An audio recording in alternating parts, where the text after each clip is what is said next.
भैया ना राम राम भाई, जितने भी हमारे दर्शक साथी हैं जो इस वीडियो को देख रहे हैं या बाद में जो भी देखेगा, सभी से हाथ जोड़ के प्रार्थना है भाई, हमारे चैनल को सब्सक्राइब ज़रूर करियो। इस पर हम अपने जैसे भी अपना विचार है, अच्छी जगह हैं, अच्छे आदमी जो ज़्यादा मार्केटिंग जिनकी नहीं हुई उनसे आपकी बातें करवाते रहते हैं, और अच्छे सिद्ध महात्माओं के मंदिरों के दर्शन करवाते रहते हैं, अच्छी जगहों के दर्शन करवाते रहते हैं।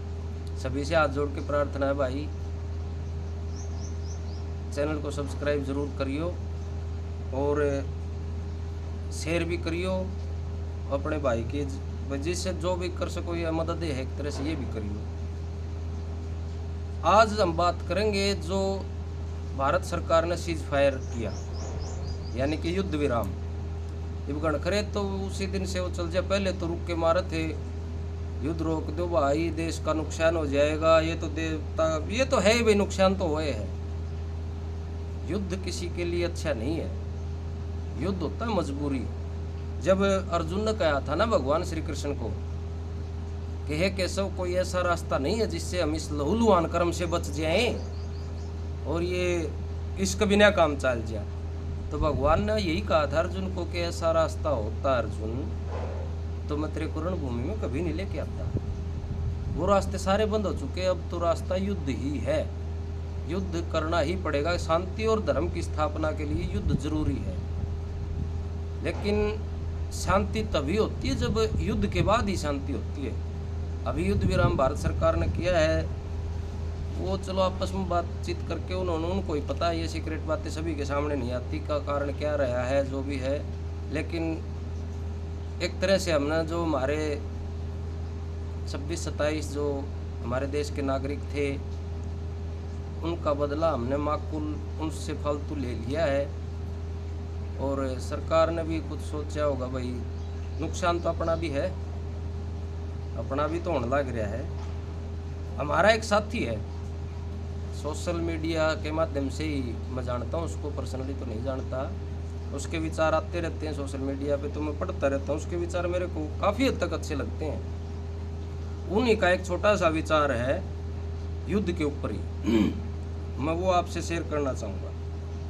भाई ने लिखा है, सुमित मकड़ोली ने, ताकतवर हो या कमज़ोर, युद्ध किसी भी पक्ष का फायदा नहीं कर सकता। युद्ध में नुकसान ही होगा। युद्ध में कमज़ोर देश भी ताकतवर हो जाता है। उदाहरण के लिए रूस के सामने यूक्रेन को देख लो आप, सालों से युद्ध चल रहा है, ना युद्ध रुकने का नाम ले रहा है और ना ही कोई ऐसा पक्ष कमज़ोर पड़ रहा है। लेकिन इन सालों में इन दोनों देशों ने क्या खोया है, इसका विश्लेषण बहुत ज़रूरी है। युद्ध का लंबा चलना मतलब आपके करोड़ों लोगों के दशकों की मेहनत, उम्र भर की मेहनत के बाद जो उन्होंने इंफ्रास्ट्रक्चर जो डेवलप किया था वो ख़त्म हो जाता, तबाह हो जाता है। अब भारत को देख लो, जैसे यही हालात है। जैसे कश्मीर की जो हमारी कनेक्टिविटी थी, कश्मीर का जो वहाँ का मेन बिजनेस टूरिज़्म ही है, लेकिन अभी इस युद्ध के कारण वो जीरो हो गया है बिल्कुल। क्योंकि लठबाज दम कौन घूमने जाएगा भाई उड़े, किसको ज़रूरत है, जान से प्यारा घूमना थोड़े है। वो टूरिज़्म बिल्कुल जीरो हो गया। कश्मीर के नाम का भय निकालने में बहुत साल लग जाएंगे, क्योंकि कई साल में जा करके तो ये थोड़ा थोड़ा ऐसा 370 हटने के बाद में लगा था भाई पहले जैसा हो जाएगा, भाई सही रहेंगे, कोई दिक्कत को नहीं होगी, लेकिन ये वो फिर दोबारा हो गया। और कश्मीर को छोड़िए, और भी काफ़ी जगहें हैं जो उस इलाके के जो घूमने की थी, वो आने जाने कनेक्टिविटी थी, वो पूरी तरह से मतलब एक तरह से तबाह ही होगी। तो ये उस भाई ने लिखा है, और ये बिल्कुल सही लिखा है, क्योंकि भाई एक बार आदमी मतलब स्थापित होने में उम्र लग जाए है, वो फिर दोबारा से उसके होने में तो फिर वो बड़ा दिक्कत हो जाए है उसमें। और भाई तो देखो, ये तो सरकार के फैसले हैं, बड़े लेवल के फैसले हैं, जिसका हमारे को ज्ञान नहीं है, हम आपको क्या बताएं उस बारे में, और बताना भी मूर्खता है। क्योंकि सरकार जो फैसले, ये छोटे फैसले नहीं है, छोटी बात नहीं है।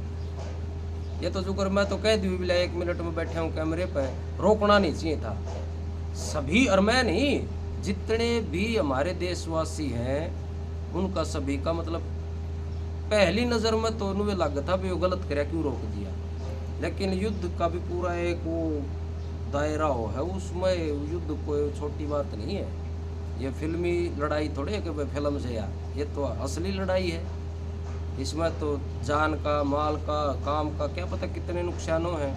और जो बॉर्डर के साथ में जो हमारे गांव हैं या पाकिस्तान के भी गांव हैं, उनको पता है युद्ध के नुकसान, उनको सारी उम्र नहीं उबर पाएंगे वहाँ से। इसलिए देखो भाई, इन मसलों के ऊपर तो हमारी जो सरकार है, सत्ता है और विपक्ष है, वो सभी इन मसलों पर बात करेंगे।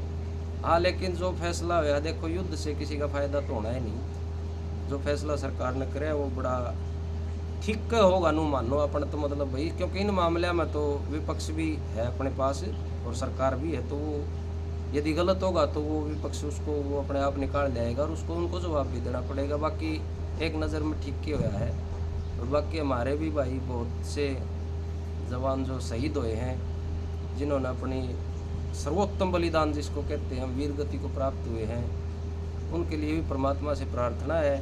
भाई परमात्मा असल तो भाई वो तो जो युद्ध में वीर गति को प्राप्त होते हैं, उनके लिए तो ऐसा हमारे शास्त्र कहते हैं, भाई देवता भी उनका सम्मान करते हैं। भगवान ने कहा था अर्जुन को, अतो व प्राप्स्यसि स्वर्गम जीतवा व भोक्ष्यसि महीम। यानी यदि युद्ध में आप मारे गए तो स्वर्ग का आनंद, स्वर्ग के सुख भोगोगे, और जीत गए तो पृथ्वी का आनंद भोगोगे। तो युद्ध में तो जो सैनिक अपना जो वीर गति को प्राप्त होता है, उसका तो देवता भी सम्मान करते हैं और भाई परमात्मा उनको अपने चरणों में स्थान दे। लेकिन परिवार को बड़ा दुख हो है, उस दुख को सहने की शक्ति दे परमात्मा। बाकी जो है, जो सरकार ने कराया है, वो हम ठीक ही मानते हैं और भाई ठीक का होगा। सारे भाइयों ने राम राम भाई।